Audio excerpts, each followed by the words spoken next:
Hi, my name is Jason Berube, 12 Eagle, and I'm excited to share with you how the Mayan calendar has changed my life. I've been around the sun 38 times, so I grew up during the Cold War. I remember seeing a movie back then that portrayed the total devastation of nuclear war. I recall a scene where a newlyweds couple's skeleton was burnt into the wall behind them.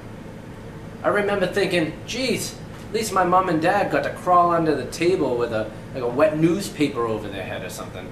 At least they felt safe. But after that day, I never felt safe again. Even after the Cold War ended, all the nukes were still there, and all the people in charge of them were getting crazier by the minute. And now with the fallout in Japan being leveled as bad as Chernobyl, and President Obama coming out the very next day to announce a nuclear renaissance in this country, you'd think I'd be terrified. On the contrary, the Mayan calendar has convinced me that everything is going perfectly according to the blueprint for creation, and that we're poised for an extraordinary change that just may bring about an age of peace beyond our wildest dreams. The best part is that I don't have to rely on faith for this confidence. I can look back in history and see the patterns repeating.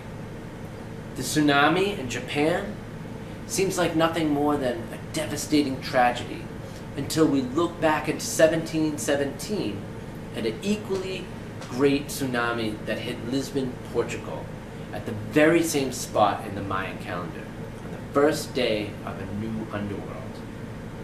And sure, what happened in Japan is still depressing, but now it's not only depressing.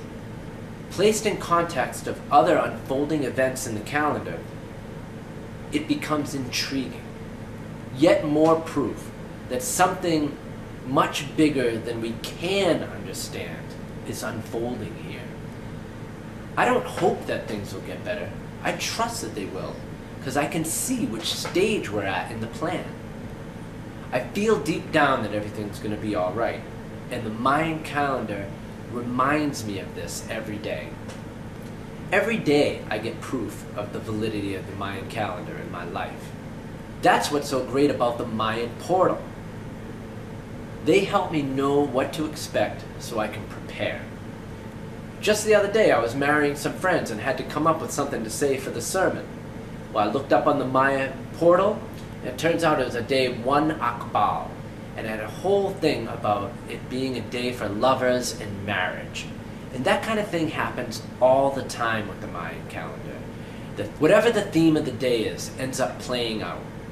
I think of it as kind of having the game cheats for life. I always wait for an ebb day or a tooth day to make a business deal. I was born on a day 12 Eagle, so I know when a 12 day comes up or an Eagle day comes up that I got the wind at my back and I can achieve anything. And I always spend time on a how days giving thanks to my ancestors and devoting myself anew to helping this age of peace to flower. The Mayan calendar gives me a way to focus my energy and organize my time. Every 13 days is a time of renewal, when you can plant a seed for a project, taking steps every day to come to fruition 13 days later. You know what step to begin by paying attention to what theme that 13-day cycle begins on. And the Mayan portal is great for that. They have wonderful descriptions of each of the 20 tresenas of the 260-day Tzolkin round. It's a great way to get centered and focus your energy. So thanks to the Mayan calendar, I'm no longer drowning in a world of confusion and fear. The Mayan calendar has given me the confidence that as long as I use the calendar to organize my time and know myself better, I'll always be in the right place at the right time. It's getting harder and harder for those who would sell the future for a greasy buck to get away with it. Before long, we're all going to get together and start to work for the highest good of all involved. And I'm just really excited to be a part of it. Once again, I'm Jason Berube, 12 Eagle, and thanks for listening.